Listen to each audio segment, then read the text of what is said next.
Well, David, first off, pleasure speaking with you. I know that you are sitting in a beautiful home office. It looks like a very productive place to be.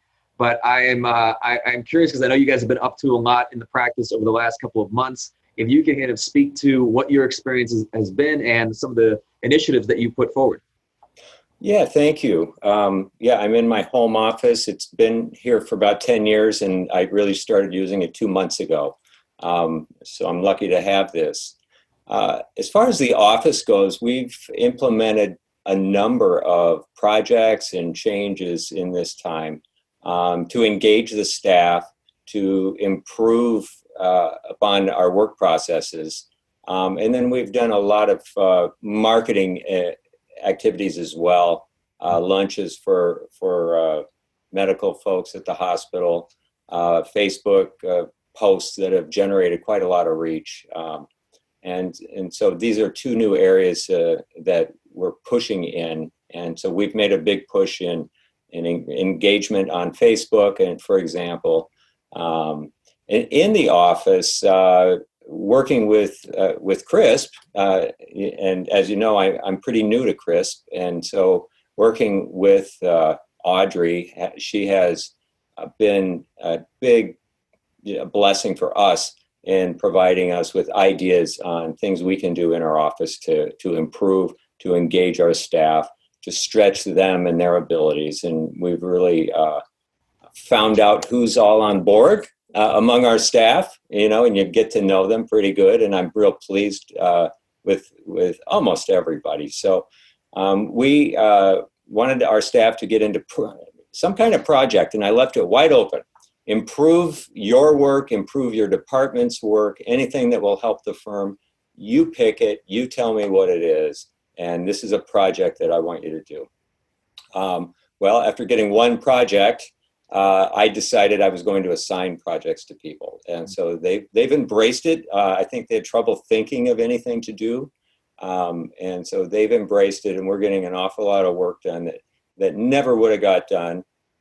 We're expanding and changing our processes in different ways.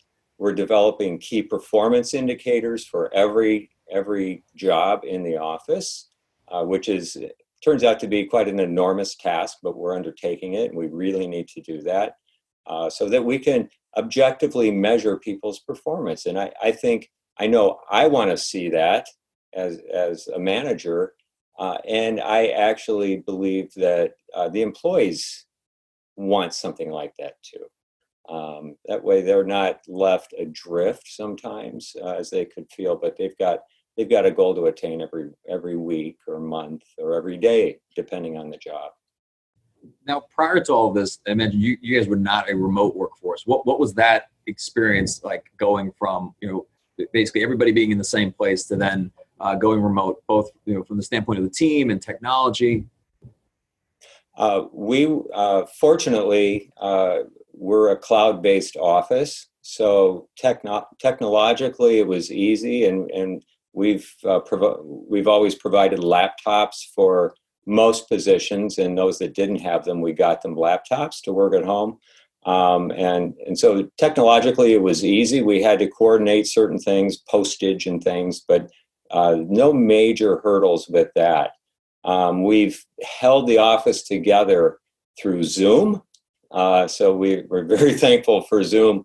We have an office-wide meeting every day at 9:30 in the morning, mandatory, and everyone's there. And it's short, 15 minutes maximum. And we usually have some fun, or we discuss whatever's important. Every team then will have a meeting every day, a team being an attorney, a paralegal, secretary, whatever the team comprised of. So they all meet every day. And then we're small. We have only 5 attorneys, but we have an attorney meeting every afternoon, all on Zoom. So we're actually communicating significantly more than we did in person. And so I'm going to find ways to hang on to that when we return back to the office. Excellent. I know you also mentioned that you guys have stepped up significantly in terms of like social postings and engaging with your community. What have you seen that's been working the best? Well, so we had real good engagement when we did a shout out to another CRISP member law firm. And that was over providing lunches to providers at local hospitals, which we did. And that went up on the CRISP's Facebook page, CRISPAC's. Then we put together, Sarah Keim, my partner, put together this wonderful pamphlet, essentially, of things to do with your family, with your kids during lockdown.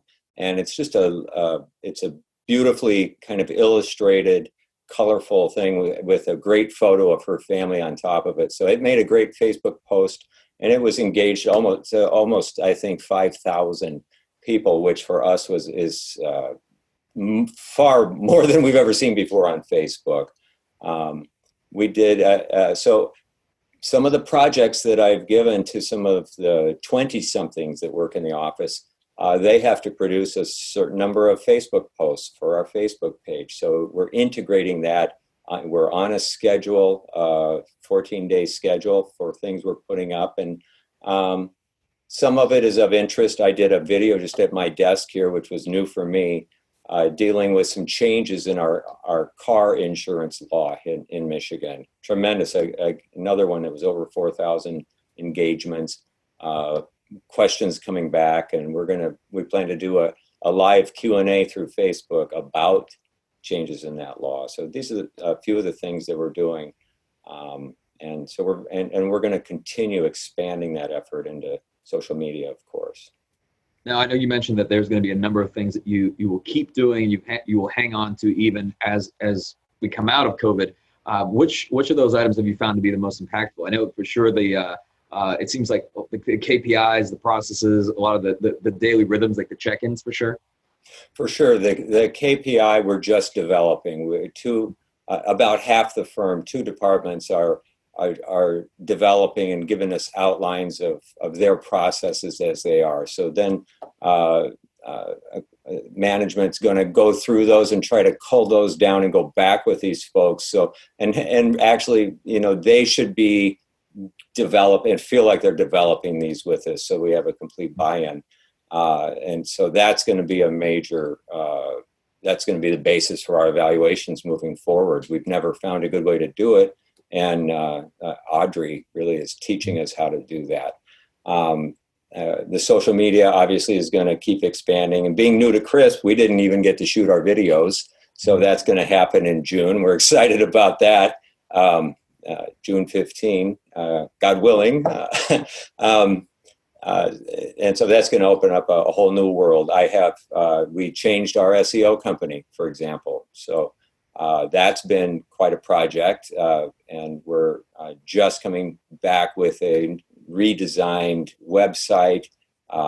So there's a whole lot happening on the marketing side, and which is what we wanted to do and why we joined CRISPAC's. So let me ask you. I mean, in our conversation, you seem that you've been, at least from the outside, looking in, very calm throughout this process, and at least the approach that you've taken with your firm, kind of the methodology you guys have had. Why approach it so calmly, or what has allowed you to approach things that way in light of still the uncertainty? Well, it's my nature, number one, and I know that I don't know what's going to happen, and that can be a source of anxiety if you live in that. So I try to live one day at a time. I have these projects that are unfolding, which the planning takes me into the future, but I can just deal with today, what's today, and that's just the way I live. And the fact is, I have a lot of faith that we're going to be okay. And whether it's true or not, we'll see, but that's what I believe. Right. Well, and I guess just to close out, like looking forward, I know that this has been the catalyst behind a lot of the change and the pivots that you guys have made as a firm, but looking ahead through the rest of the year, has your vision for the firm changed at all? The vision for the firm, it's been changing this whole year, which led us to the investment with CRISP and the investment in the new SEO and the investment in marketing. We're a small firm, and we intend to stay that way. We intend to grow by quality of case that we're taking in rather than just stark numbers. If that requires us to take on some more personnel, that's perfectly fine.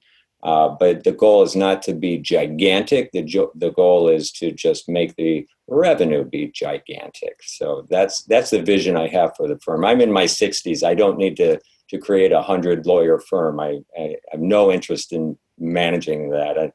And I'm not a good manager, and I know that, which I'm learning so much with the coaching I'm getting now.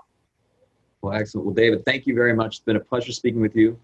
It's been very, very valuable. And like I said, I'm still envious of the home office. I've been looking at this thing and making me think I am spending more time in mine. So that's great. That's great. Thank you. Okay. Thank you, Michael.